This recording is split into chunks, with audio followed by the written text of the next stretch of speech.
Alors dans ce numéro 8, on va parler d'une catégorie mine de rien assez importante pour les films d'horreur, c'est le slasher. Et on commence le livre avec la présentation d'un terrain de jeu absolument parfait pour faire du slasher, c'est le fameux camp de vacances au bord d'un lac et aux États-Unis de préférence.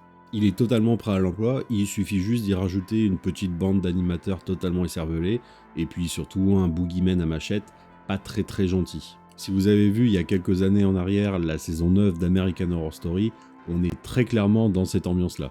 Après ça, on enchaîne sur un scénario slasher qui se passe justement dans ce camp de vacances. Je vous fais le pitch en 2 mots.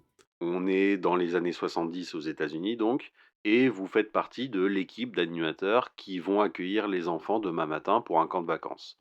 Mais en attendant, c'est la fête. Bon, il pleut à verse dehors et on entend les orages au loin, mais c'est pas grave, la fête bat son plein à l'intérieur, les platines vinyles tournent à fond et l'alcool coule à flot.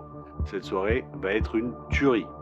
Franchement, qu'est-ce qui pourrait mal se passer? Alors c'est un scénario pour la variante de Sombre Zéro, et si vous voyez pas ce que c'est, j'en ai déjà parlé dans la vidéo sur le numéro 6. Et slasher oblige, votre groupe de joueurs va pouvoir en tout incarner une vingtaine de personnages qui vont pouvoir aller se faire massacrer dans la joie et la bonne humeur. Bon, je pense qu'avec tout ça, vous l'avez compris, on est sur une histoire ultra cliché et on va justement s'amuser à jouer avec tous ces codes du slasher. On va envoyer tous nos personnages au casse-pipe au fur et à mesure se faire massacrer par le boogeyman. Ensuite, on a un deuxième scénario, toujours slasher, mais beaucoup moins classique, parce qu'on va y jouer des rôlistes qui jouent un jeu de rôle.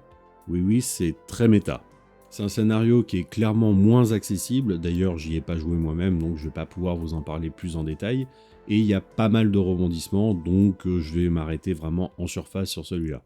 Et voilà, c'est ce qui clôt cette série sur la présentation des différents numéros de Sombre que j'ai en ma possession.